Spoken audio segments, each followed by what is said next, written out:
Mi suegra me obligaba a cocinar a las 4 de la madrugada todos los días, pero a las 3 de la mañana ya estaba en el aeropuerto revelando su secreto sucio y haciéndola perderlo todo. Nunca imaginó que su nuera le daría la vuelta al juego así.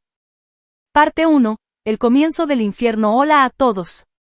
Mi nombre es Ana, tengo 32 años y si estás leyendo esto es porque probablemente has vivido algo parecido o simplemente buscas una buena historia de karma familiar que te haga sentir que la justicia existe. Soy una mujer fuerte, resiliente, pero no siempre fui así. Durante mucho tiempo fui solo una esposa que intentaba mantener su matrimonio a flote mientras el mundo se derrumbaba a mi alrededor. Mi suegra, Doña María, era el verdadero demonio disfrazado de señora mayor dulce y frágil. Ella me obligaba a levantarme a las 4 de la madrugada todos los días para cocinarle el desayuno a toda la familia, y mi marido, el cobarde de Pedro, la apoyaba en todo como si fuera lo más normal del mundo. Es tradición familiar, amor, me decía con esa sonrisa hipócrita que ahora me da náuseas. Pero al final, yo di la vuelta a la tortilla de una manera que nadie, ni siquiera ella, pudo prever. Prepárense, porque esta historia está llena de humillaciones, traiciones, secretos familiares oscuros y una venganza que les va a dejar con la boca abierta. Todo empezó hace 5 años, cuando me casé con Pedro. Yo era profesora de primaria en una escuela pública, llena de ilusiones, energía y ganas de construir una familia feliz. Él era contador en una empresa mediana, ganaba bien y parecía el hombre perfecto, atento, cariñoso, protector. Nos conocimos en la universidad, en una clase de economía que ninguno de los dos entendía muy bien. Empezamos a salir, las citas eran románticas, con flores, cenas a la luz de las velas y promesas eternas bajo la lluvia. Cuando me propuso matrimonio en un restaurante con vista al mar, lloré de emoción. Pensé, por fin encontré a mi media naranja. Qué equivocada estaba, la boda fue sencilla pero bonita. Invitamos a la familia cercana, a mis padres del interior, a algunos amigos. Doña María, la madre de Pedro, llegó vestida de rosa pastel, con una sonrisa que parecía sincera. Me abrazó fuerte y me dijo al oído, bienvenida a la familia, hija. Ahora eres una de nosotros. En ese momento me sentí aceptada, querida. Gran error, apenas regresamos de la luna de miel, las cosas empezaron a cambiar. Compramos una casa pequeña pero cómoda en un barrio tranquilo. Apenas llevábamos 2 semanas instalados cuando apareció Doña María con 2 maletas enormes y una cara de víctima. Hijos, estoy sola, el reuma me está matando, no puedo vivir en ese apartamento frío, ¿me dejan quedarme un tiempito con ustedes? Pedro ni lo dudó, claro, mamá. Esta es tu casa también. Yo sonreí forzada, pensando que sería temporal, máximo unos meses. Ilusa, el primer mes todavía fue soportable. Doña María ayudaba un poco, lavaba algunos platos, doblaba la ropa. Pero pronto mostró su verdadera cara. Era una mujer de 65 años, viuda desde hacía 10, manipuladora hasta la médula, experta en hacer sentir culpable a cualquiera que no cumpliera sus caprichos. Tenía 2 hijos, Pedro, su favorito absoluto, y Carla, una hermana menor que era un desastre con patas. Además, estaba Joao, el hijo de su difunto marido con otra mujer, al que ella había adoptado por obligación y al que trataba como un sirviente cuando necesitaba algo. Los abusos empezaron de forma sutil. Ana, querida, no sabes limpiar bien los azulejos. Déjame enseñarte cómo se hace de verdad. Reforzaba todo lo que yo hacía, criticaba cada detalle. Luego pasaron a órdenes más directas. El despertador de ella sonaba a las 3:50 de la madrugada. A las 4 en punto exactas, golpeaba la puerta de nuestro dormitorio con los nudillos como si fuera la policía. Levántate, floja, es hora de preparar el desayuno para que mi hijo salga fuerte al trabajo. Yo abría los ojos con dificultad, el cuerpo pesado, la cabeza dándome vueltas por el sueño interrumpido. Bajaba a la cocina en pijama, con los ojos hinchados, y empezaba, huevos revueltos, café recién molido, pan tostado sin quemar ni un borde, frutas cortadas en trozos perfectos, jugo natural exprimido a mano. Todo tenía que estar impecable. Si una tortilla se rompía o el café quedaba un poco amargo, era el fin del mundo. ¿Quieres matar a mi Pedro de hambre, inútil?, gritaba ella mientras yo intentaba contener las lágrimas. Pedro bajaba 10 minutos después, fresco, peinado, oliendo a colonia cara. Se sentaba a la mesa, comía feliz, le daba un beso en la frente a su madre y me decía, gracias, amor, está delicioso. Luego se iba al trabajo, dejándome sola con el monstruo. Intenté hablar con él varias veces. Pedro, esto no es justo. Yo también trabajo todo el día. Llego agotada y encima tengo que levantarme a las 4 de la mañana. Él me miraba como si hablara en otro idioma. Mamá es mamá, Ana. Hay que respetarla. Además, ella te está enseñando a ser una buena esposa. Y se reía, como si fuera un chiste. Ese fue el primer golpe de traición que sentí en el pecho. Las humillaciones se volvieron rutina. Doña María se sentaba en el sofá todo el día viendo novelas mexicanas a todo volumen, comiendo chocolates y criticando cada cosa que yo hacía. Esa blusa te hace ver gorda, Ana. Mi hijo merece una mujer más elegante. ¿Otra vez esa comida barata? En mi época las nueras sabían cocinar de verdad. ¿Todavía no estás embarazada? A ver si sirves para algo. Cada frase era un puñal. La cuñada Carla aparecía los fines de semana con su marido desempleado y sus 2 niños hiperactivos. Llegaban sin avisar, se sentaban a la mesa y devoraban todo lo que yo había preparado. Gracias, cuñada. Cocinas riquísimo, decía con esa sonrisa falsa mientras dejaba la casa patas arriba, juguetes por el piso, migas en el sofá, vasos sucios en la mesita. Nunca lavaban ni un plato. Doña María los defendía. Son mis nietecitos, déjalos jugar tranquilos. Tú eres joven, puedes limpiar después. Joao era otro parásito. Aparecía cada 2 por 3 pidiendo dinero. Tía, préstame 300 reales, es para un negocio importante. Doña María lo miraba con desprecio, pero luego le decía a Pedro, dale, hijo. Es de la familia. Y el dinero salía de nuestra cuenta conjunta. Yo veía como el saldo bajaba y bajaba, pero cuando preguntaba, Pedro me respondía, son gastos de la casa, no te preocupes. Mi salud empezó a resentirse. Dormía 4 o 5 horas por noche. Tenía ojeras profundas, dolores de cabeza constantes, ansiedad que me apretaba el pecho. Lloraba escondida en el baño, con la ducha abierta para que no me escucharan. Me sentía una esclava en mi propia casa. Mi autoestima estaba por los suelos. Miraba el espejo y no me reconocía. La mujer alegre de antes había desaparecido, pero en el fondo de mi alma algo ardía. No era solo tristeza, era rabia pura, contenida, esperando el momento para explotar. Una noche, después de que Doña María tirara mi cena a la basura porque le faltaba sal y me obligara a cocinar otra vez a las 9 de la noche, decidí que no iba a seguir así. Empecé a investigar. ¿Por qué era tan cruel? ¿Qué escondía detrás de esa fachada de víctima? Comencé a revisar discretamente sus cosas cuando salía a la peluquería. Encontré cartas viejas, fotos amarillentas, algunos documentos. Nada concreto al principio, pero una hoja suelta me llamó la atención, un borrador de testamento del difunto suegro. Mencionaba una herencia reservada y una cláusula extraña sobre la viuda. ¿Herencia? ¿Qué herencia?, pensé. Mi suegro había sido un hombre de negocios exitoso, pero Doña María siempre repetía que había muerto dejando deudas. Mentira, la sospecha creció. Cada vez que me humillaba, cada vez que Pedro me traicionaba con su silencio, yo acumulaba más combustible. Una tarde, mientras limpiaba el armario de ella, porque me lo ordenó, claro, vi un pequeño cofre metálico escondido detrás de unas cajas. Estaba cerrado con combinación. Anoté mentalmente los números que la vi marcar una vez, 19-6-0, el año de nacimiento de Pedro. Mi corazón latió fuerte. Ahí dentro tenía que estar algo importante, la tensión en la casa era insoportable. Doña María notaba que algo había cambiado en mí. Estás rara, Ana. Más callada, ¿te pasa algo o es que ya te cansaste de ser útil? Lo decía con sorna, como retándome. Pedro empezó a repetir sus palabras, mamá dice que estás floja últimamente. Trabaja más, amor. Cada vez que me contaba algún secreto mío a su madre, incluso cosas íntimas de nuestra cama, sentía que me apuñalaban por la espalda. El punto de quiebre llegó en una comida familiar grande. Doña María organizó un almuerzo para 15 personas, tíos, primos, vecinos. Me tuvo despierta desde las 3 de la mañana preparando todo, carnes, ensaladas, postres.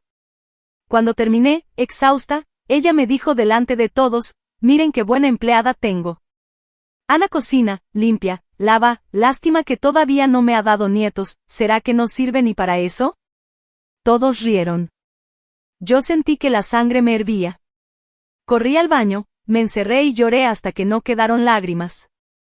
Esa noche tomé la decisión, no iba a huir sin antes hacerlos pagar. Al día siguiente empecé a planear en serio. Copié documentos, grabé conversaciones con el celular escondido en el bolsillo, busqué un abogado amigo de confianza. El cofre seguía llamándome. Sabía que ahí estaba la llave para destruirlos. Pero aún no era el momento. Tenía que aguantar un poco más, acumular pruebas, esperar la oportunidad perfecta. Mientras tanto, el infierno continuaba, las 4 de la madrugada, los gritos, las humillaciones. Pero ahora yo ya no era la misma. Dentro de mí había nacido una mujer diferente, fría, calculadora, decidida. Doña María y Pedro no tenían idea de lo que se les venía encima, y así empezó mi camino hacia la venganza. Parte 2. Las humillaciones diarias los meses siguientes fueron un verdadero calvario que se intensificaba día tras día. Doña María, como si oliera mi creciente rebeldía en el aire, decidió apretar aún más el tornillo. Ya no bastaba con obligarme a cocinar a las 4 de la madrugada, ahora también tenía que lavar toda la loza de la cena anterior antes de empezar, preparar el almuerzo que ella se llevaba para compartir con sus amigas del bingo y, por si fuera poco, dejar la cocina reluciente como si nunca hubiera pasado nadie por allí. Tú no haces nada en todo el día, Ana. Al menos sé útil de una vez, me decía con esa voz melosa que escondía veneno puro. Pedro, fiel a su papel de hijo perfecto y marido ausente, respaldaba cada orden. Mamá necesita ayuda, amor. Sé buena y hazlo sin quejas. Yo salía a trabajar a las 7:30 de la mañana, después de haber pasado 3 horas en la cocina como una zombi. En la escuela lidiaba con 30 niños inquietos, corregía cuadernos, preparaba clases, atendía a padres preocupados, y llegaba a casa a las 6 de la tarde con el cuerpo hecho pedazos. Pero doña María me esperaba con una lista escrita en un papelito amarillo pegado en la nevera, lavar los baños, planchar la ropa de Pedro para toda la semana, ir al supermercado por lo que falta para la cena de mañana. Si me atrevía a suspirar o a decir, estoy muy cansada, ella ponía cara de mártir y empezaba el drama, ay, Dios mío, que no era ingrata. Después de todo lo que hago por esta casa. Y se ponía a llorar falsamente, secándose las lágrimas con un pañuelo bordado, hasta que Pedro llegaba y me miraba con reproche, ¿otra vez la hiciste llorar, Ana? Pídele perdón ahora mismo. La cuñada Carla era la cómplice perfecta en este circo de abusos. Aparecía los viernes por la tarde sin avisar, con su marido vago y sus 2 niños que parecían huracanes con patas. Entraban como si la casa fuera de ellos, se tiraban en el sofá, abrían la nevera y empezaban a comer todo lo que encontraban. Gracias, cuñadita. Siempre dejas cosas ricas preparadas, decía Carla con esa sonrisa de tiburona mientras sus hijos tiraban galletas por el piso y dibujaban en las paredes con crayones. Nunca lavaban un plato, nunca recogían nada. Cuando se iban, la casa parecía zona de guerra, migas por todas partes, juguetes regados, vasos pegajosos en la mesa de centro. Doña María los defendía a muerte, son mis nietitos, déjalos disfrutar. Tú eres joven y fuerte, puedes limpiar todo en un ratito. Una tarde especialmente dura, los niños de Carla rompieron mi jarrón favorito, un regalo que mi madre me había dado cuando me gradué de la universidad. Era de cerámica pintada a mano, con flores azules que me recordaban mi infancia. El jarrón cayó al suelo hecho pedazos. Los niños se rieron, Carla se encogió de hombros, ay, son cosas que pasan. Doña María, en lugar de regañarlos, me miró con desprecio, ¿ves? Eres tan desordenada que dejas las cosas en lugares peligrosos. Además, ¿para qué quieres un jarrón tan feo? Compra uno nuevo y no seas tacaña. Pedro, que llegó justo en ese momento, solo dijo, no es para tanto, Ana. Compra otro. No dramatices.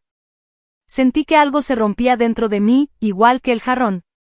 Pero en lugar de llorar delante de ellos, tragué saliva, recogí los pedazos y juré en silencio que algún día pagarían caro. Joao, el hijastro de Doña María, era otro parásito que chupaba nuestra sangre económica. Aparecía cada 15 días con excusas nuevas, tía, préstame 800 reales, es para arreglar el auto y poder trabajar. Tía, necesito 1.500 para un curso que me va a cambiar la vida. Doña María lo miraba con asco disimulado, pero luego le decía a Pedro en voz baja, dale, hijo. Es de la familia, no podemos dejarlo en la calle. Y Pedro, sin consultarme, transfería el dinero de nuestra cuenta conjunta. Yo veía los extractos bancarios y el saldo bajaba como agua en un balde agujereado. Cuando le preguntaba a Pedro por qué gastábamos tanto, él respondía con evasivas: son gastos normales de la casa, no te preocupes tanto. Mentira tras mentira, mi salud se deterioraba a pasos agigantados. Dormía apenas 4 horas por noche. Las ojeras se volvieron permanentes, tenía migrañas que me dejaban postrada en la cama los fines de semana, y una ansiedad que me apretaba el pecho como si una mano invisible me estrujara. Empecé a tener ataques de llanto incontrolables cuando estaba sola. Me encerraba en el baño, abría la ducha para que el ruido tapara mis sollozos y lloraba hasta que no quedaba nada. Me sentía atrapada, humillada, invisible. Miraba fotos antiguas mías, sonriendo en la playa con mis amigas, y no reconocía a la mujer derrotada del espejo, pero en medio de toda esa oscuridad, algo empezó a cambiar. La rabia que sentía ya no era solo un nudo en la garganta, se convirtió en un fuego lento y constante. Una amiga del trabajo, después de verme llegar con los ojos hinchados por 5ª vez en un mes, me tomó del brazo y me dijo: Ana, sal de ahí antes de que te destruyan. Nadie merece vivir así. Yo asentí, pero en mi cabeza ya no pensaba en huir sin más. Quería justicia. Quería que pagaran. Quería ver sus caras cuando todo se derrumbara. Seguí investigando en secreto. Cada vez que doña María salía a su caminata matutina o a visitar a sus amigas, yo entraba en su habitación. Revisaba cajones, debajo del colchón, detrás de los cuadros. Encontré más pistas: transferencias bancarias sospechosas a una cuenta que no reconocía, recibos de joyas caras compradas en efectivo, una foto vieja de ella con un hombre que no era mi suegro. Y lo más importante, una copia incompleta del testamento original del difunto. Decía claramente que la herencia, una fortuna que incluía acciones, propiedades y dinero en cuentas offshore, se dividiría entre Pedro y Carla, pero con una cláusula estricta: doña María solo administraría los bienes y vivía sola. Si se mudaba con alguno de sus hijos, perdía todo control y derecho. Ella había mentido durante años diciendo que no quedó nada después de la muerte del esposo. En realidad, vivía de rentas ocultas mientras nos hacía creer que éramos pobres. Otro secreto aún más turbio: Joao no era solo un hijo adoptivo. Encontré documentos que sugerían que era hijo biológico del amante de doña María, no de mi suegro. Ella lo había adoptado para encubrir el escándalo, pero lo trataba con desprecio porque le recordaba su propia traición. ¿Y Carla? Carla sabía todo. Había firmado documentos falsos para ayudar a su madre a quedarse con parte de la herencia. Las peleas en casa se volvieron más frecuentes y más crueles. Una noche, doña María me despertó a las 3:30 de la madrugada golpeando la puerta: levántate. Me olvidé de pedirte que hicieras un pastel para la reunión de mañana con mis amigas. Yo, con la voz ronca de sueño, respondí: no, doña María. Estoy agotada. Hágalo usted. Fue como si hubiera detonado una bomba. Ella entró al cuarto como un torbellino: ¿cómo te atreves a contestarme, insolente? Pedro, ven a ver lo que dice tu mujer. Pedro apareció en pijama, con cara de fastidio: Ana, haz lo que te pide. No seas difícil o duerme en el sofá. Lloré mientras horneaba el pastel a las 4 de la mañana, pero en mi mente ya estaba trazando el plan definitivo. Grabé conversaciones con el celular escondido en el bolsillo. Anoté fechas, montos de transferencias, nombres de cuentas. Contacté discretamente a un abogado amigo de la universidad que se especializaba en herencias y fraudes. Le envié fotos de los documentos por WhatsApp encriptado. Su respuesta fue clara: esto es fraude documental y posible apropiación indebida.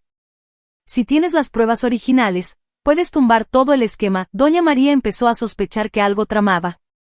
Estás muy callada últimamente, Ana, ¿qué escondes? Yo sonreía con dulzura falsa: nada, suegra. Solo estoy cansada. Pero por dentro ardía. Cada humillación, cada orden absurda, cada traición de Pedro me daba más fuerza. Sabía que el cofre seguía esperando. Sabía que el código era 1960. Sabía que dentro estaba la prueba definitiva. Los abusos continuaban sin pausa: cocinar a las 4, limpiar de rodillas el patio porque había tierra, planchar camisas que ella arrugaba a propósito para volver a criticarme. Pero ahora cada insulto era un ladrillo más en la pared que estaba construyendo para aplastarlos a todos. La venganza ya no era una idea lejana. Era un plan concreto, paso a paso, fecha por fecha. Solo faltaba el momento perfecto, y ese momento se acercaba más rápido de lo que ellos imaginaban. Parte 3. Las traiciones reveladas. La tensión en la casa ya era insoportable, como un cable a punto de romperse. Doña María, con su instinto de depredadora vieja y experimentada, percibía que algo en mí había cambiado. Ya no bajaba la mirada tan rápido cuando me insultaba, ya no respondía, sí, suegra, con voz temblorosa. Mis silencios eran más largos, mis sonrisas más frías. Ella lo notaba y, en lugar de retroceder, redoblaba la apuesta. Los abusos se volvieron más crueles, más personales, como si quisiera quebrarme antes de que yo pudiera reaccionar. Ahora, además de cocinar a las 4 de la madrugada, tenía que preparar un desayuno especial para sus amigas del club de bridge que venían los miércoles. Eso significaba levantarme a las 3:30, hornear bollos, hacer crepes, cortar frutas en formas de flor, servir todo en bandejas de plata que ella guardaba para ocasiones importantes. Mientras yo sudaba en la cocina con el delantal manchado, ella se paseaba en bata de satén, dando órdenes: más azúcar en el café, Ana, que mis amigas no son de paladar pobre como tú. Pedro bajaba, se servía una taza, besaba a su madre en la mejilla y se iba al trabajo sin decirme ni buenos días. Me dejaba allí, sola con la suegra y su séquito de chismosas que me miraban como si fuera la mucama. Carla, la cuñada, empezó a mostrar su verdadera cara sin disimulo. Ya no se limitaba a llegar los fines de semana a comer gratis, ahora se metía en mi vida de forma directa. Descubrí, por casualidad, que había estado hablando mal de mí a espaldas. Una tarde, mientras limpiaba el comedor, escuché una conversación por teléfono que ella tenía con una prima lejana. Ay, sí, la nuera de mamá es un desastre. No puede ni quedar embarazada, debe ser estéril o algo. Pobre Pedro, aguantando a esa inútil. Mi mano tembló tanto que casi dejó caer el trapo. Estéril, yo no era estéril. Simplemente no quería traer un hijo a ese infierno. Pero el comentario dolió como un latigazo. Carla sabía exactamente dónde clavar el cuchillo. Peor aún, empezó a esparcir rumores en el barrio y en el grupo de WhatsApp de la familia. Ana es muy fría, no le da cariño a Pedro, seguro por eso no hay nietos. Mamá dice que es floja y malagradecida. Todo llegaba a mis oídos a través de indirectas crueles. Doña María, por supuesto, lo alentaba. Una noche, durante la cena, me miró fijamente y dijo delante de Pedro y Carla: Ana, ¿has pensado en ir al doctor? A lo mejor el problema eres tú. Mi hijo es perfecto, él no puede tener fallas. Pedro se rió nervioso y cambió de tema. Yo tragué el nudo en la garganta y seguí comiendo en silencio, pero por dentro ardía. Grabé esa conversación con el celular en el bolsillo. Cada palabra era munición. Joao seguía siendo el parásito de siempre, pero ahora pedía cantidades más grandes. Tía, necesito 3.000 reales urgente, ¿es para pagar una deuda o me meten preso? Doña María ponía cara de víctima: pobre muchacho, la vida es dura con él. Y Pedro, sin consultarme, transfería. Yo revisaba la cuenta en secreto y veía cómo nuestro ahorro para el futuro se evaporaba. Un día encontré fotos en el celular de Joao: fiestas, drogas, mujeres. No era ninguna deuda honesta. Era vicio puro. Confronté a Pedro en privado: ¿sabes en qué gasta el dinero que le das? Él se encogió de hombros: es familia, Ana. No seas tan dura. Traición tras traición, pero la mayor puñalada vino de Pedro mismo. Empecé a notar que llegaba más tarde del trabajo, olía a perfume barato que no era el mío, sonreía al celular como adolescente enamorado. Una noche, mientras él dormía, revisé su teléfono. Sí, lo hice, y no me arrepiento. Mensajes con una tal Luciana Contadora Jr.: te extraño, mi amor, cuando dejes a esa pesada podremos vernos tranquilos, tu mamá tiene razón, mereces algo mejor.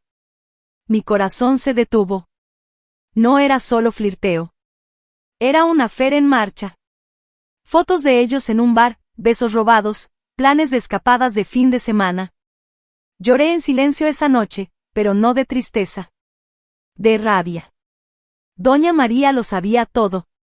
Encontré mensajes de ella en el chat familiar: hijo, si quieres dejarla, yo te apoyo. Esa mujer no te merece. Al día siguiente lo confronté.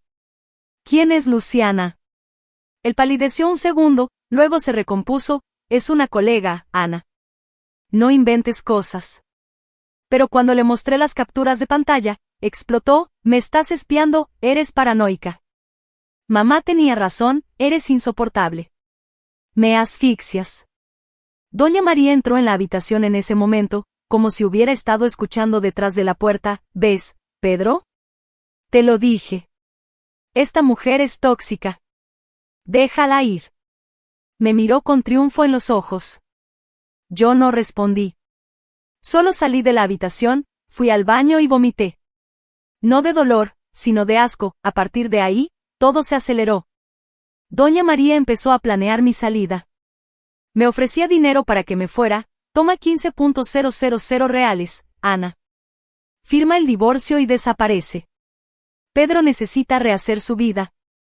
Yo fingí considerarlo, pero en realidad estaba juntando las piezas finales del rompecabezas. El testamento era la clave. Doña María había falsificado firmas para quedarse con la administración total de la herencia. Transfería dinero a cuentas personales, compraba joyas, pagaba viajes con su amante.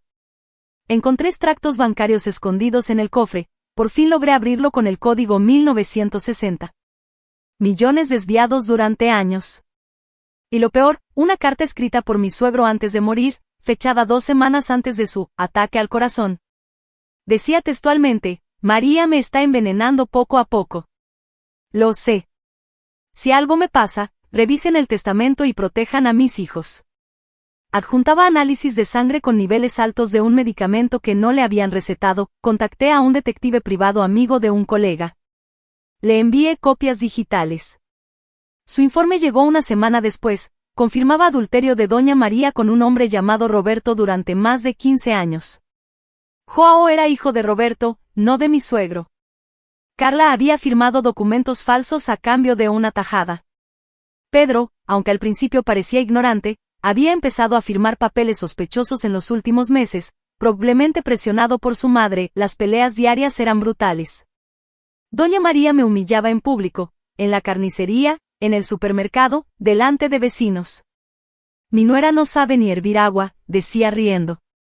Una vez accidentalmente, tiró agua hirviendo en la mano mientras cocinaba. Quemadura de 2º grado. Pedro, fue sin querer, Ana. No hagas escándalo. Fui al médico sola, con la mano vendada, y lloré en la sala de espera. Pero esa lágrima fue la última de debilidad. Después de eso, solo quedó determinación. Grabé más conversaciones. Organicé todo en una carpeta encriptada en la nube, testamento original, extractos, mensajes, fotos, la carta del suegro, el informe del detective. Contacté a un abogado especializado en fraudes patrimoniales y delitos contra la salud.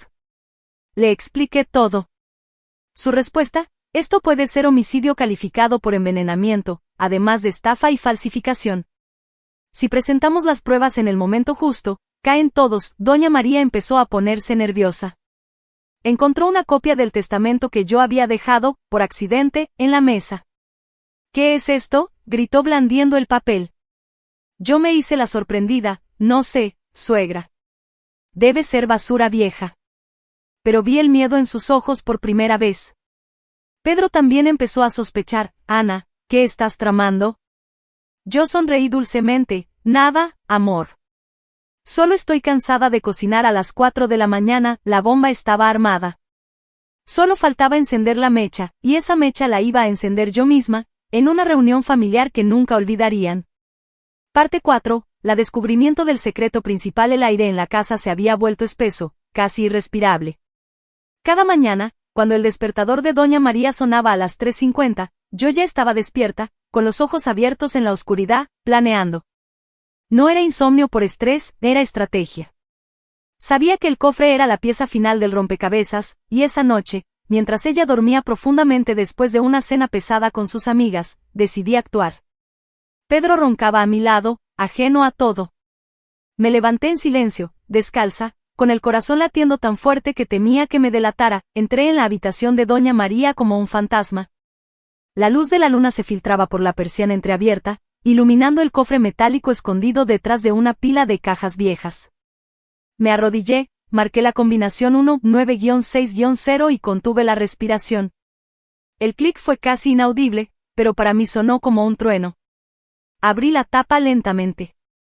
Dentro había un sobre marrón grande, atado con una cinta roja descolorida, varios sobres bancarios sellados, una libreta pequeña con anotaciones a mano y una foto vieja en la que doña María, mucho más joven, abrazaba a un hombre que no era mi suegro.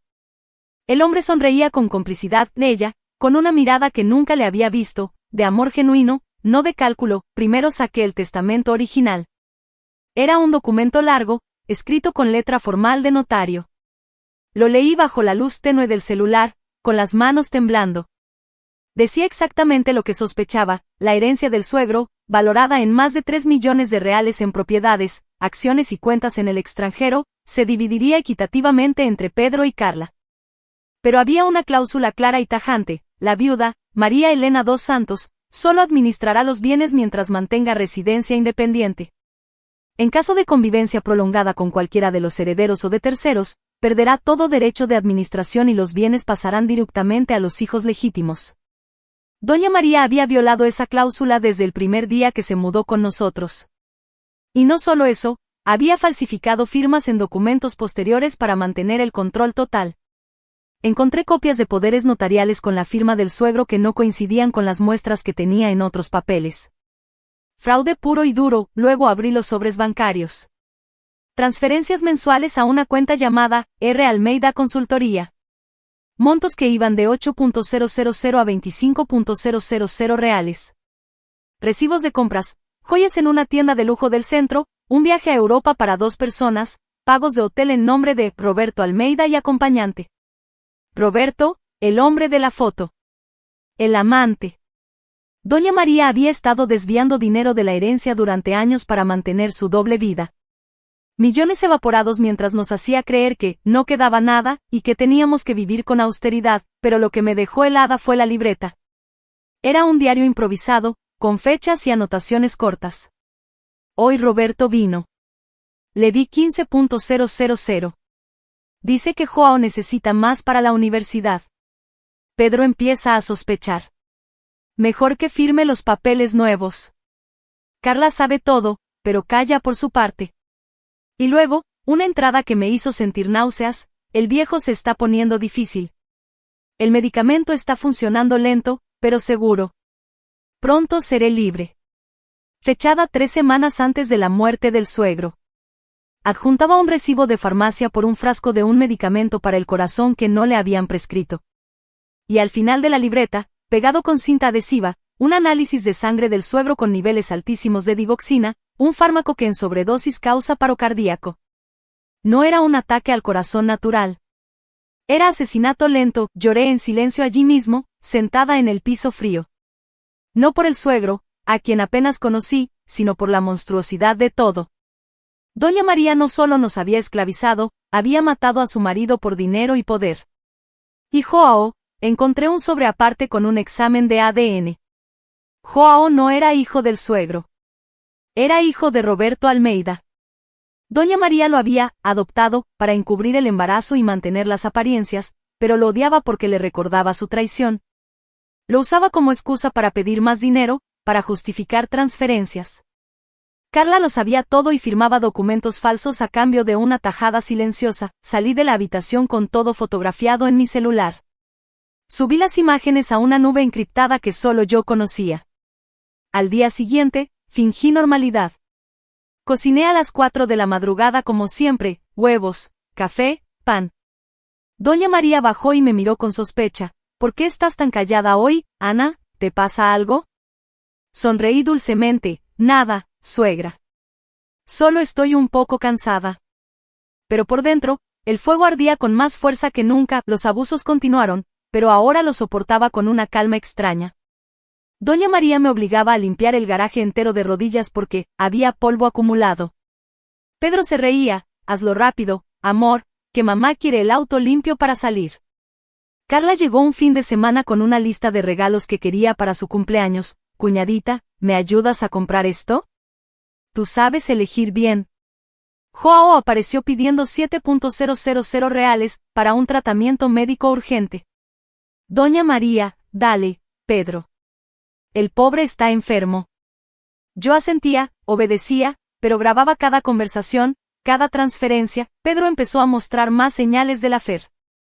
Llegaba oliendo a perfume femenino, se duchaba inmediatamente al entrar, borraba mensajes delante mío. Una noche lo escuché hablando por teléfono en el balcón. Sí, Luciana, pronto. Mamá dice que puedo dejarla sin problemas. Tengo todo bajo control. Doña María lo sabía y lo alentaba. Encontré un mensaje suyo en el celular de Pedro. Hijo, hazlo rápido. Esa mujer ya me cansa. Después de que se vaya, todo será más fácil para nosotros. La tristeza que sentía al principio se había transformado en una furia fría y calculada. No lloraba más. Planeaba. Contacté nuevamente al abogado. Le envié las fotos del cofre, la libreta, los análisis. Su respuesta llegó por correo seguro: esto es gravísimo. Fraude patrimonial, falsificación de documentos, posible homicidio calificado por envenenamiento. Si presentamos todo junto, con peritaje caligráfico y toxicológico, la policía abrirá investigación inmediata. Pero necesitas el original del testamento y la libreta para que sea irrefutable. Decidí que no iba a esperar más. Planeé la reunión familiar definitiva. Invitaría a todos: Doña María, Pedro, Carla, Joao.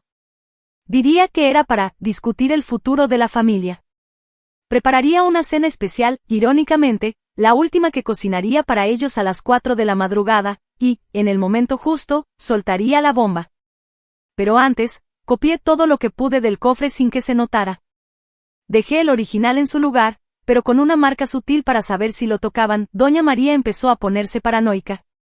Revisaba sus cosas más a menudo, me miraba de reojo mientras cocinaba. Una mañana me dijo: Ana, si tienes algo que decirme, dilo de una vez. No me gustan los secretos. Yo la miré a los ojos por primera vez sin bajar la vista. Tranquila, suegra. Pronto sabrá todo. Vi un destello de miedo en su rostro. Por primera vez, ella sintió que el control se le escapaba. Pedro también notaba algo raro. Ana, estás diferente, ¿qué te pasa? Respondí con una sonrisa serena: nada, amor. Solo estoy pensando en mi futuro. Él frunció el ceño, pero no insistió. Seguía con su amante, seguía firmando papeles que Doña María le ponía delante. Yo ya tenía todo: pruebas, aliados, plan. El abogado preparaba la denuncia. El detective tenía más fotos de Doña María y Roberto en hoteles. La policía estaba al tanto de manera informal. Solo faltaba el golpe final, y ese golpe llegaría en una noche que ninguno olvidaría jamás. Mientras tanto, seguí cocinando a las 4 de la madrugada. Lavando, planchando, aguantando insultos. Pero cada inútil que salía de la boca de Doña María era un recordatorio: pronto, muy pronto, ella perdería todo. La casa, el dinero, la libertad, el respeto de sus hijos. Y yo estaría allí, viéndolo suceder. La venganza ya no era un deseo. Era una certeza. Parte 5. El plan de la venganza. Con todas las pruebas en mis manos, el testamento original, la libreta con confesiones, los extractos bancarios, los mensajes, las fotos del amante, el análisis de ADN de Joao y el informe del detective, sentí por primera vez en años que tenía el control. No era solo rabia ciega, era un plan meticuloso, frío, calculado al milímetro. Sabía que una sola denuncia anónima no bastaría. Necesitaba un golpe teatral, público, irreversible. Quería que todos vieran sus caras cuando la verdad saliera a la luz. Quería que Doña María sintiera el mismo terror que me había hecho sentir a mí durante años. Quería que Pedro se diera cuenta de que había elegido al monstruo equivocado. Y quería que Carla y Joao entendieran que su complicidad tenía un precio altísimo. El primer paso fue organizar la reunión familiar. Llamé a todos por separado, con voz dulce y fingida emoción. A Doña María le dije: suegra, quiero preparar una cena especial para agradecer todo lo que ha hecho por nosotros. ¿Será este sábado, le parece? Ella, siempre ávida de atención, aceptó inmediatamente: claro, hija. Por fin reconoces lo que valgo. Prepara algo bueno, ¿eh? Nada de comidas baratas. A Pedro le conté lo mismo, pero agregué, amor, será una noche para hablar del futuro. Quiero que estemos todos juntos. Él, distraído con su amante, murmuró un sí, claro, sin prestar mucha atención. A Carla le prometí postres especiales para sus hijos. A Joao le dije que había buenas noticias económicas y que podría recibir algo que necesitaba. Todos mordieron el anzuelo, mientras tanto, seguí con la rutina infernal para no levantar sospechas. Me levantaba a las 4 de la madrugada, cocinaba, limpiaba, aguantaba los insultos. Doña María seguía con sus humillaciones diarias. Ana, hoy quiero que laves las cortinas a mano, que la máquina las daña, pon más sal en la sopa, que sabes que mi paladar es fino, ¿todavía no limpiaste el baño de arriba?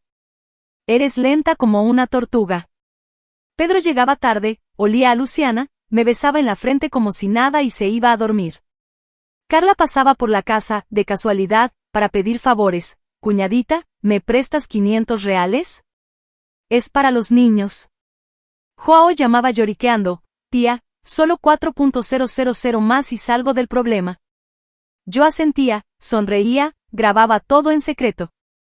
Cada, sí, suegra, cada, claro, cuñada, era una mentira que me acercaba más al final. En paralelo, afiné los detalles con mis aliados. El abogado preparó la denuncia formal, fraude patrimonial agravado, falsificación de documentos públicos, apropiación indebida de bienes heredados y homicidio calificado por envenenamiento. El detective me entregó un pendrive con videos de Doña María y Roberto en un hotel de lujo, besándose en el lobby, entrando a la habitación. También tenía grabaciones de conversaciones telefónicas interceptadas legalmente, con autorización judicial previa que el abogado consiguió. Contacté discretamente a la policía civil. Un comisario amigo del abogado escuchó mi historia y dijo, si traes las pruebas el día de la cena, enviamos un equipo. Pero tiene que ser en flagrante, con todos presentes, para que no puedan negar nada después. Decidí que la venganza sería en 2 fases. Primera fase, la revelación en la cena.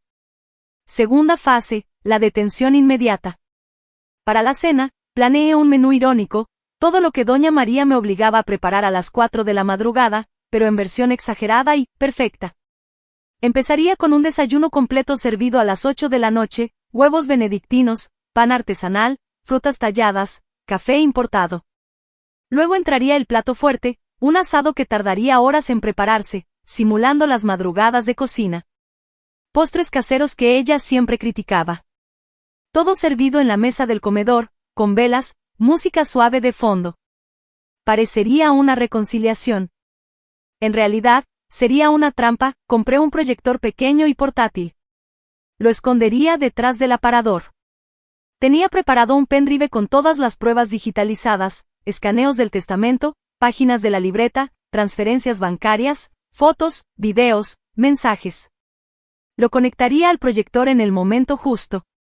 También grabaría toda la cena con una cámara oculta en el florero del centro de la mesa y otra en mi collar, un dispositivo pequeño que compré en internet. Nada quedaría sin registro. Los días previos fueron de tensión máxima. Doña María notaba mi buen humor y se ponía nerviosa. ¿Por qué estás tan contenta, Ana? ¿Ganaste la lotería o qué? Yo respondía, solo estoy agradecida por la familia, suegra. Pedro me miró raro una noche. ¿Estás rara, Ana? ¿Segura que no pasa nada? Le di un beso en la mejilla. Todo está perfecto, amor. Confía en mí. Por dentro, pensaba, pronto dejarás de confiar en cualquiera. La noche anterior a la cena, preparé las maletas en secreto. Metí ropa, documentos personales, joyas mías, el pendrive de respaldo y algo de dinero que había ahorrado a escondidas durante meses, sacando pequeñas cantidades de la cuenta para no alertar. Las dejé en el maletero del auto, cubierto con una manta. También reservé un boleto de avión para las 3:15 de la madrugada del domingo, justo después de la cena y de la detención. El destino, mi ciudad natal, donde mis padres me esperaban sin saber aún toda la verdad. Iba a huir, pero no antes de ver el karma cumplirse. El sábado llegó. Me levanté a las 4 de la madrugada como siempre, pero esta vez con una sonrisa interna. Cociné todo con precisión quirúrgica. Doña María bajó a las 7, olió el aroma y dijo, huele bien. Por fin aprendiste algo. Pedro se fue al trabajo diciendo, nos vemos en la cena, amor. Carla confirmó que llegaría a las 8 con los niños. Joao dijo que vendría, con ganas de celebrar, a las 7 de la noche, la casa estaba impecable. Mesa puesta para 6, velas encendidas, música suave. Doña María se arregló con su mejor vestido, joyas brillantes, pagadas con la herencia robada. Pedro llegó a las 8 menos cuarto, oliendo a colonia fresca, seguramente para disimular el perfume de Luciana. Carla entró con los niños corriendo, Joao llegó último, con cara de ansiedad, todos se sentaron. Serví el desayuno primero. Doña María levantó una ceja. ¿Desayuno a esta hora? ¡Qué original! Yo sonreí, es para recordar cómo empezó todo, suegra. Las madrugadas en la cocina. Pedro se rió incómodo. Carla comió feliz. Joao miró nervioso. Después del primer plato, me puse de pie. Antes del plato fuerte, quiero decir unas palabras. Todos me miraron. Saqué el proyector del aparador, lo conecté al pendrive y encendí la pantalla en la pared blanca del comedor. Esta noche no es solo para agradecer. Es para revelar la verdad. La primera imagen apareció, el testamento original, con la cláusula marcada en rojo. Doña María palideció. ¿Qué es esto? Yo continué, esto es lo que su marido dejó realmente. No deudas. Millones. Pero con una condición, usted perdía todo si vivía con nosotros. Y usted lo ocultó. Falsificó documentos. Desvió dinero para su amante, Roberto Almeida. Pedro, ¿qué estás diciendo, Ana? Yo pulsé siguiente, fotos de Doña María y Roberto besándose. Carla soltó el tenedor. Joao se puso de pie. Doña María gritó, mentiras, apaga eso. Pero seguí, la libreta, página por página. El viejo se está poniendo difícil. El medicamento está funcionando lento. Luego el análisis de sangre. Envenenamiento, silencio sepulcral. Pedro miró a su madre. Mamá, es verdad. Doña María intentó negar, esa loca inventó todo. Yo, no. La policía ya tiene copias. Están afuera esperando. En ese momento, toqué el timbre de la puerta. 2 oficiales entraron con una orden de detención. Doña María se derrumbó en la silla, llorando. Carla gritó, yo no hice nada. Pero mostré sus firmas falsas. Joao intentó correr, pero un policía lo detuvo. Pedro me miró con lágrimas. Ana, perdóname, yo lo miré fría. Demasiado tarde, la policía se llevó a Doña María esposada. Carla y Joao fueron citados como testigos y cómplices. Pedro se quedó sentado, destruido. Yo apagué el proyector, recogí mis cosas y salí sin mirar atrás. A las 3 de la madrugada, ya estaba en el aeropuerto. El boleto en mano. El karma acababa de cumplirse. Parte 6. El clímax de la revelación. La sala del comedor se convirtió en un escenario de pesadilla en cuestión de segundos. El proyector proyectaba la imagen gigante del testamento original en la pared blanca, con la cláusula marcada en rojo brillante como una sentencia de muerte. Doña María estaba de pie, con las manos temblando, el rostro pálido como papel. Pedro tenía la boca abierta, sin poder articular palabra.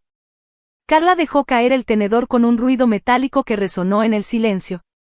Los niños de Carla, ajenos al drama, seguían jugando en el pasillo, pero el resto de nosotros estábamos congelados en el tiempo. Joao intentó levantarse, pero sus piernas no respondían. Yo permanecí de pie junto al proyector, con la voz firme, sin un solo temblor. Había ensayado este momento miles de veces en mi cabeza durante las madrugadas interminables. Ahora era real. Esta noche no es una cena de reconciliación, dije, mirando directamente a los ojos de Doña María. Es la noche en que termina todo. Aquí está la verdad que han escondido durante años. Pulsé el control remoto. La siguiente diapositiva, una foto de Doña María y Roberto Almeida abrazados en la playa, tomada por el detective. Ella llevaba un bikini caro, joyas relucientes. Él sonreía con arrogancia. Doña María soltó un grito ahogado, apaga eso ahora mismo. Es una falsificación. Estás loca, Ana. Yo ignoré su grito y continué. Roberto Almeida, su amante desde hace más de 15 años. El padre biológico de Joao. No el hijo de mi suegro, como todos creían. Aquí está el examen de ADN que usted misma guardó en el cofre. Joao no es legítimo. Usted lo adoptó para encubrir su infidelidad y usarlo como excusa para desviar dinero de la herencia. Joao se puso de pie de un salto, Eso es mentira. Yo soy hijo de mi padre, mostré la diapositiva siguiente, el resultado del laboratorio genético, con porcentajes claros. 0% de coincidencia con el suegro. 99,9% con Roberto, su madre lo sabe desde que nació. Lo usó para pedir más dinero, para justificar transferencias. Pero el dinero no era de ella. Era la herencia que su esposo dejó para protegerlos de usted. Pedro miró a su madre con incredulidad. Mamá, es verdad, doña María intentó recuperar el control, como siempre hacía. Pedro, hijo. No le creas a esta loca. Ella quiere destruirnos. Siempre ha sido envidiosa, resentida porque no puede darte hijos. Es una mentirosa. Yo sonreí con frialdad. ¿Envidiosa? ¿Resentida? Por obligarme a cocinar a las 4 de la madrugada mientras usted se gastaba millones en hoteles y joyas. Vamos a ver eso. Diapositiva siguiente, extractos bancarios. Transferencias mensuales a la cuenta de Roberto. Compras en joyerías de lujo. Boletos de avión para 2. Hoteles 5 estrellas en Río, Sao Paulo, París. Todo pagado con la herencia robada. Carla intervino, con voz temblorosa. Ana, por favor, yo no sabía nada de esto. Yo la miré fijamente. ¿No sabías? Aquí están tus firmas en los poderes falsificados. Aquí está tu cuenta que recibió 50.000 reales por servicios administrativos. Tú ayudaste a tu madre a quedarse con todo. A cambio de silencio y una tajada, Carla se cubrió la boca con las manos. Lágrimas empezaron a caer. No, no fue así, mamá me dijo que era legal. Doña María explotó. Cállate, Carla. No digas nada, pero ya era tarde. Pulsé de nuevo la diapositiva más dura, la libreta personal de Doña María. Página tras página proyectada en grande, el viejo se está poniendo difícil. El medicamento está funcionando lento, pero seguro. Pronto seré libre. Le di doble dosis hoy. El corazón no aguantará mucho. Fechas que coincidían exactamente con las últimas semanas de vida del suegro. Luego, el análisis de sangre post-mortem que nunca se hizo público. Niveles tóxicos de digoxina. Causa oficial de muerte, infarto agudo. Causa real, envenenamiento intencional. Pedro se levantó de la silla tan bruscamente que la volcó. Mamá, tú, mataste a papá. Doña María se derrumbó en el suelo, sollozando histéricamente. No. Fue un accidente. ¿Él estaba enfermo? Yo lo cuidé, yo continué, implacable. No fue accidente. Fue asesinato. La carta que su esposo escribió antes de morir lo confirma. María me está envenenando poco a poco. Si algo me pasa, revisen el testamento y protejan a mis hijos. La encontré en el cofre. La policía ya tiene copia. En ese instante, el timbre de la puerta sonó fuerte y claro.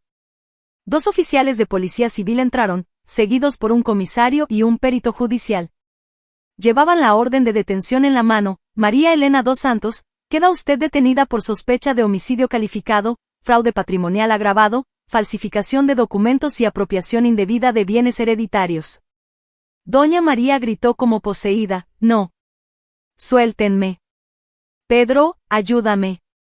Soy tu madre. Pedro estaba paralizado, con lágrimas en los ojos. Miraba alternadamente a su madre y a mí. Los policías la esposaron. Ella pataleaba, gritaba insultos. Maldita seas, Ana. Te vas a arrepentir. Esto no termina aquí. Yo la miré a los ojos por última vez. Termina ahora, suegra. Usted me trató como basura durante años. Me humilló, me esclavizó, me robó la dignidad. Ahora paga. Carla intentó huir hacia la puerta, pero otro oficial la detuvo. Usted también viene con nosotros para declarar. Hay órdenes de citación por complicidad. Joao corrió hacia la salida trasera, pero un tercer policía lo interceptó. No tan rápido, muchacho.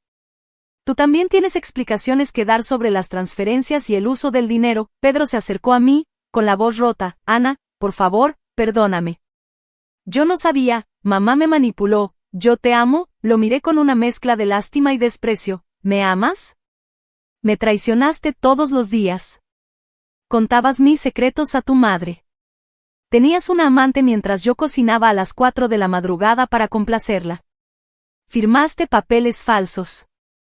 Elegiste a ella una y otra vez. Él cayó de rodillas, te juro que cambiaré, dame otra oportunidad. Yo negué con la cabeza, no hay más oportunidades. El divorcio ya está en marcha. El abogado lo presentó esta semana. Quiero la mitad de todo lo que quede después de que la justicia recupere lo robado. Los policías sacaron a doña María esposada.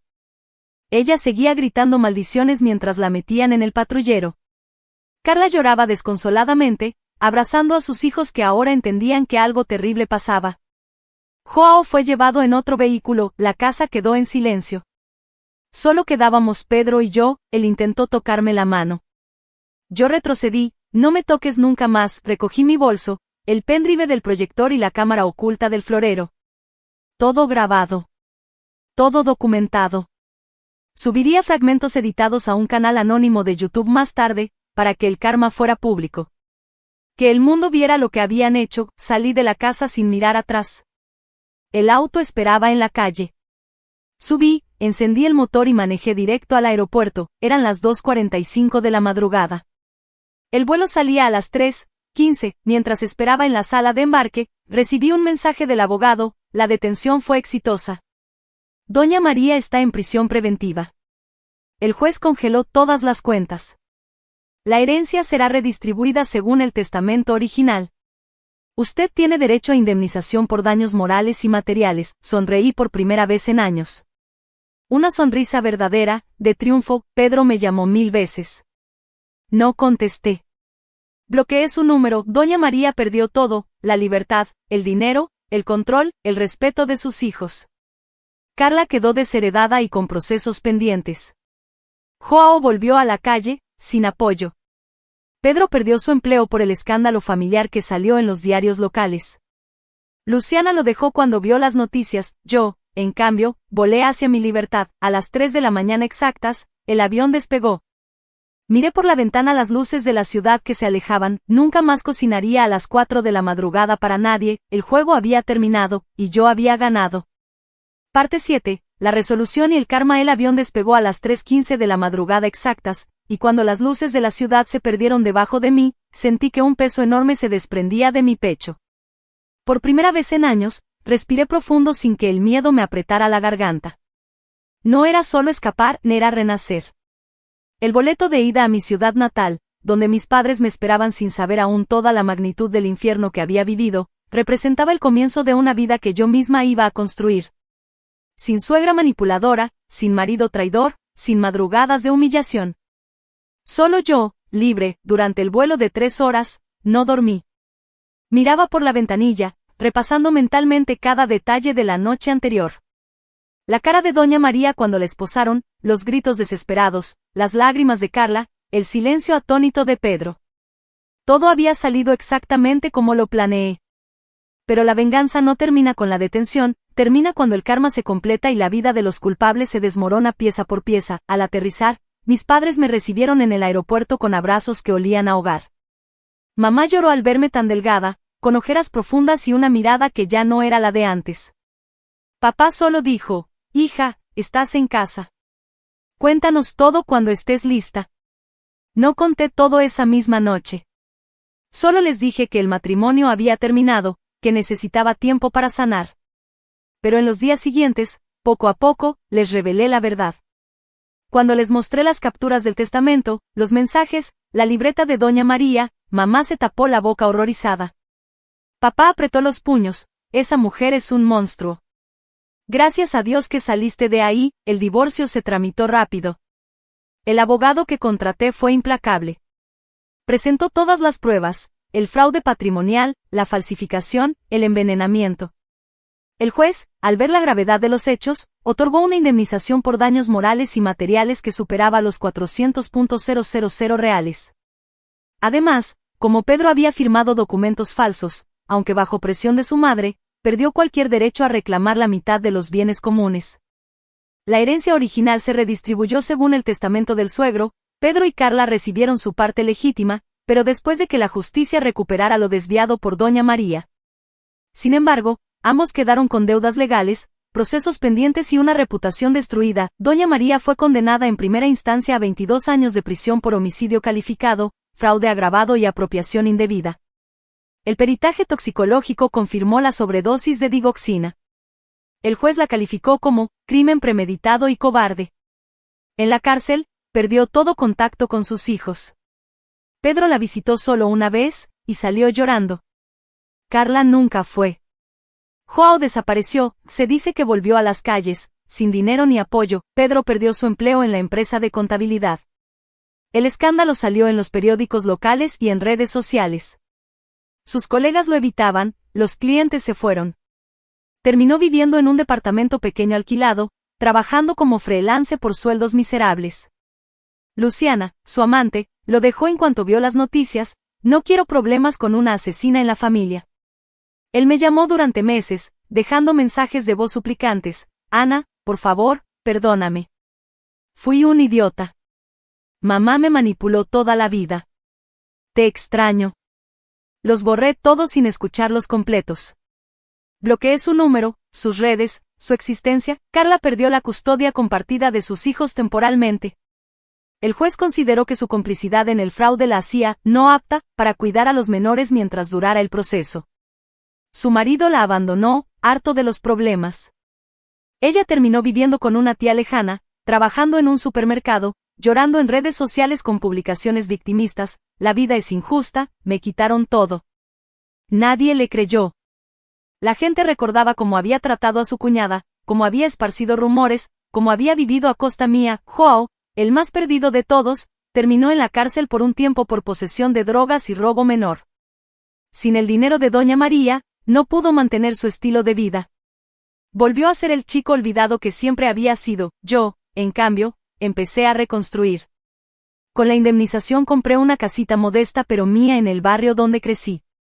2 habitaciones, jardín pequeño, vista al río. Decoré todo con colores claros, plantas, fotos de mi infancia.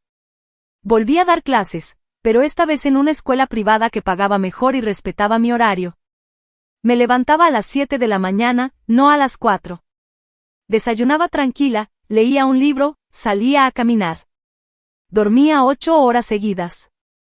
Mi salud mejoró, las ojeras desaparecieron, recuperé peso, empecé a hacer yoga. Mi sonrisa volvió. Un año después del escándalo, conocí a Lucas. Era profesor de historia en la misma escuela. Alto, tranquilo, con una risa sincera y ojos que miraban sin juzgar. Empezamos como amigos, cafés después del trabajo, paseos por el río, conversaciones largas sobre libros y sueños. Él sabía mi historia, se la conté poco a poco, y nunca me miró con lástima. Solo dijo, eres la mujer más fuerte que conozco. Sobreviviste a un infierno y saliste más fuerte. Nos enamoramos despacio, sin prisas. No había suegra manipuladora, no había traiciones. Solo respeto mutuo y cariño genuino. Hoy, 2 años después de aquella noche fatídica, mi vida es tranquila y plena. Publico de vez en cuando en un canal anónimo de YouTube historias inspiradas en lo que viví, sin nombres reales, claro. El video principal, con fragmentos editados de la grabación de la cena, superó los 2 millones de vistas. Los comentarios son miles. Karma puro, qué fuerte eres, nunca subestimes a una mujer herida. Recibo mensajes de mujeres que vivieron situaciones parecidas y me dicen, tu historia me dio fuerzas para salir. Eso me llena más que cualquier venganza. Doña María sigue en prisión. Pedro intenta reconstruir su vida, pero lleva la culpa como una sombra. Carla lucha por recuperar a sus hijos. Joao es un recuerdo borroso, y yo vivo. Viajo con Lucas, cocino cuando quiero y a la hora que quiero, duermo hasta tarde los fines de semana. A veces, en la madrugada, me despierto y miro el reloj, las 4. Sonrío y vuelvo a dormir. Ya no hay despertador golpeando la puerta. Ya no hay gritos. Solo paz. Nunca subestimes a una mujer herida. El dolor puede transformarse en fuego. Y ese fuego puede quemar todo lo que te lastimó hasta dejar solo cenizas. El karma no siempre llega rápido, pero cuando llega, llega completo, y el mío llegó de la forma más dulce posible, la libertad. Gracias por leer mi historia. Si estás pasando por algo parecido, recuerda, no estás sola. Hay salida. Hay justicia. Hay vida después del infierno, y cuando salgas, serás más fuerte que nunca. Fin.